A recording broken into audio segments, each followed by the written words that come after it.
not. But. Question about boundaries to make sure we're in play. I say it's assumed that all of the little guys, all the big guys in the areas being grown by our island are in play. Right, boundary. That's right. I was supposed to bring that up and not on there. Carquinez Bridge to the White Cranes at Port Chicago, which do not go near the shoreline. Army has that now, and they got new boundaries, and they got guys that will sign for. There's a certain amount of distance on new boundaries that are not marked. Scary area. I got chased out of there twice, and I had a long conversation with the watch commander, and then they hooked me up with a deputy on the shore that was chasing me out. We went round and round on that because I had the boundaries, new boundaries there, and they're very serious. You did not? Okay. So just so you know, around Seal Island, be real careful. If you see red lights flashing on the shore, you're too close. Port Chicago, where the White Cranes are, from there to Little Cut, the south end. Straight across the Little Cut, south end. All the cuts. The cuts are good. Over to Montezuma Slough to the bridge. To Sassoon Slough. Back to Carquinez. Okay, so Sassoon Slough, Montezuma Slough. I'm sorry? Launch ramp in Sassoon? Launch, yeah, did I say something? Launch ramp at Sassoon. My Waymaster coming from Winters is launching at Sassoon Slough, and he's got a 45-mile-an-hour little 17-foot beach craft, or harbor craft. And he'll be covering the sloughs. Does anybody understand the boundaries? I just want to. I tried to get a deputy here to explain about that Seal Island thing, and they never returned the call. So he was at the donut shop. He's at the donut shop. Okay. With the eel, do you put the eel on the hook, or do you slide it up on the leader? Okay, this is probably a good one. We're going to get all kinds of ideas on how to put the eel on. Let's start there. Jeremy, how do you put an eel on your leader? First off, I chunk it down. Stand up. Put your beer down. Stand up. I'll cut off a piece about an inch long or so. This piece I will go over the hook and I'll pull it above the knot on my leader. And then I take about a 3-inch piece of eel. I'll cut it and then I'll fillet it in half, and I'll basically just dangle that on the actual hook itself. So you get a 3-inch piece on the bottom and a chunk above the knot. That's been most successful for me. What about Mike? Do you fish eel? I fish eel a lot. I like. These are old-time fishermen now. You know, give them a break. I guess most of you know there's basically right now the most popular eel that you see is the Happy Hooker packaged type eel. I don't know. You can get it as cheap as $6 and pay as much as $20 for it. There's also the very large eel, and we're talking lamprey eel. That's what we're talking. The larger eels tend to be more bloody and tend to be a lot more tougher and tend to have a better odor to them. In fact, those large eels you can use and reuse and reuse. $30 eel, one of the large eels, will last you. I know guys that are using them for 6 months. You can use them, freeze them, whatever.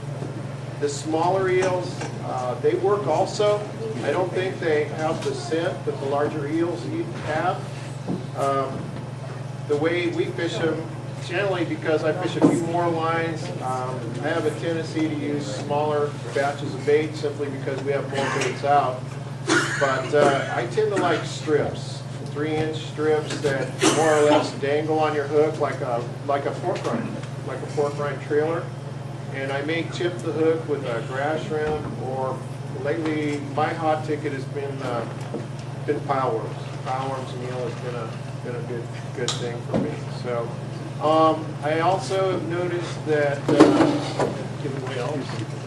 the eel, because I'm fishing both the bays right now, the eel has a tendency to work better in the muddier water than it does in the clear greenish water. If I'm fishing the green water, I'll probably go to grass shrimp or something like that. So that's what I'm doing with eel right now.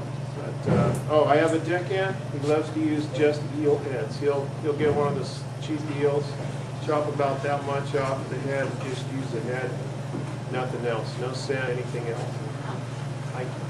He's successful. So. Hey, Diane. How do you? Not a bear. We We do the same. I do the same what he does there. The only difference is we take a 3-inch strip and then we cut it at the end to make it look like a squid. We take a 3-inch piece and we cut the bottom of it so it looks like a squid. A sturgeon feels electricity more than any other fish, and you want movement. You know, they can't see anything, but they feel it. So we only hook it one time on a hook and then cut it in strips on the bottom like a squid, and put out that way. Maybe if you mentioned electricity, you ever use those E-chips? Yes. And those work pretty good? I use E-chips, and I use a black box. Oh, yeah, I've heard about the black box, yeah. It hasn't been very successful so far in the last couple of weeks, but it is a good thing. Or take it and thread it right on the hook and shove it all the way up. But you got to have good current to make it move that way the E-chip. So it needs a current to work. That electric talking about is really big with sturgeon, and that's one of the reasons that I personally use this also. I don't know if you guys have ever put a penny in your mouth and taste that metallic taste.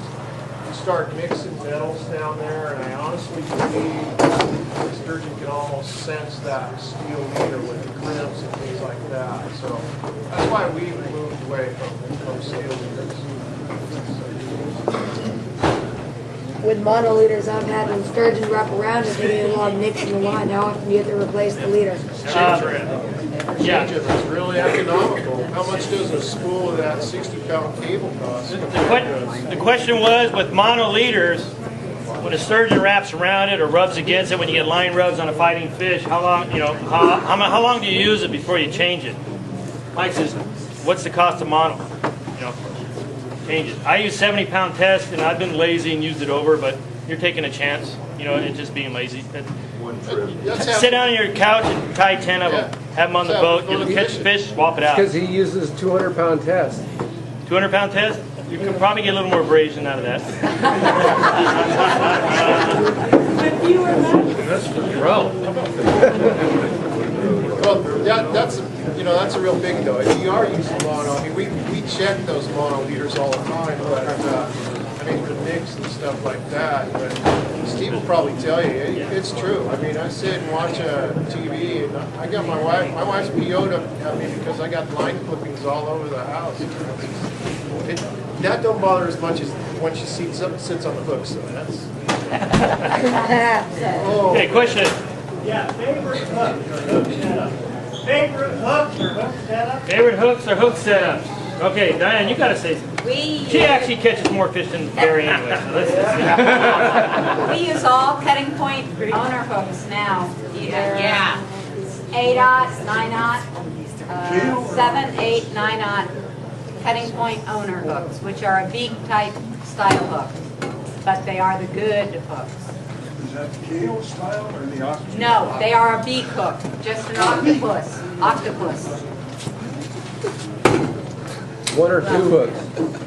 Sometimes one, mostly a lot, I really like single hooks the best, but we do have some rigs that I make with 2 hooks.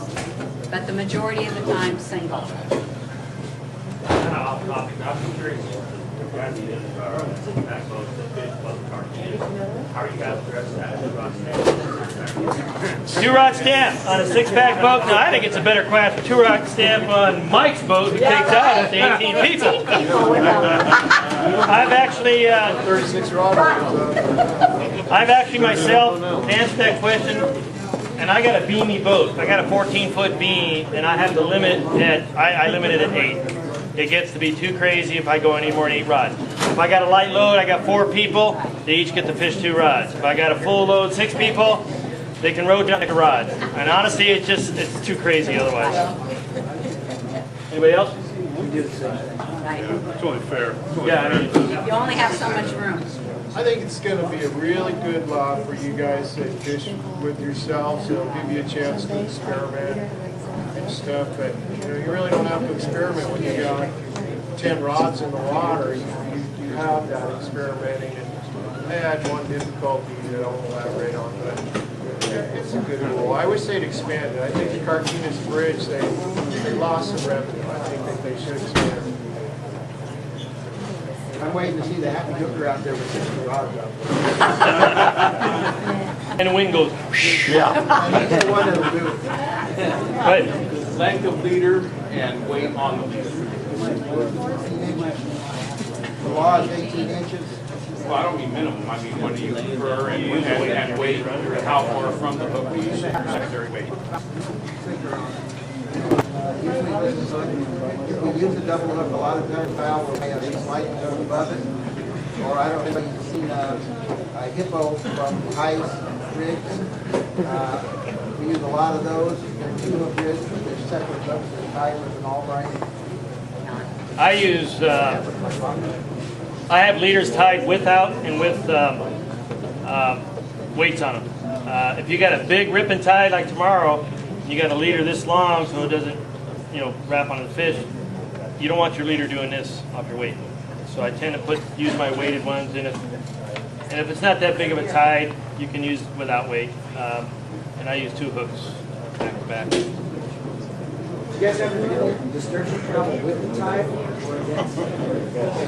Yeah, that actually depends on the area you're fishing. I know in the waters I fish, they're coming through like logs in the water. I mean, they're going with the tide. They'll hold up on a spot where they're feeding. If you got a clam bed and they're going to feed, they'll stick to that spot and feed. But generally, you're fishing fish coming through in the bay system. Now, I know you get up in the sloughs and the rivers, you're going to find fish stacked up in a hole that are just going to hold there, and you'll fish them in that hole. So it really pertains to where you're fishing and the nature of the fish. South Bay, I grew up fishing the South Bay, and it's all fit. You're setting yourself up for the fish coming through, is what you're doing. We hear from the other guys on that. Okay, yeah. Do the fish go? How do you fish your fish? Are they coming through the water? Are they coming at you? Are they going with you? Coming under your bow all the time. Barry says they're coming from the bow and passing through. We also do fish a lot of shallow water. You don't see our boats out here too often. You'll see us up in the sloughs. We use real light tackle, and we like shallow water. So the current isn't moving. If I have to put more than 8 ounces on one of my rods, I go somewhere shallow. I don't like deep water. And I think you catch too many shakers in that water. And so we do a lot of slough fishing. Me, I do a lot of fishing in the bay. I fish shallow water a lot also. But when I come up to a spot, I'm coming up to a spot, I want to stop it. I don't come up to it. I come from the side and then go to it. So I set my hook then, because I don't want to travel over fish that might be in line with my boat. See, so I kind of sneak up in the shallow water. If you don't, you're supposed to fish in that area that you're going to be setting the hook in.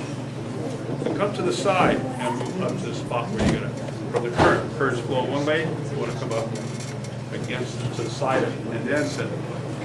And be as quiet as you can be. Don't run up on it real quick. Just ease up and really like sneaking up to the spot. Because they're going to spook. Those fish spook, especially in shallow water. They're very sensitive to noise. What do you consider shallow water? In this North Bay, I fished 2.5. Up 2.5. Where do you draw that line? What, 12 feet shallow to you? 2.5 feet shallow to me. Right. Well, so, you fish the tide, so you can fish 2.5 to 4 turns. Depends on the tide, how much of the tide you have.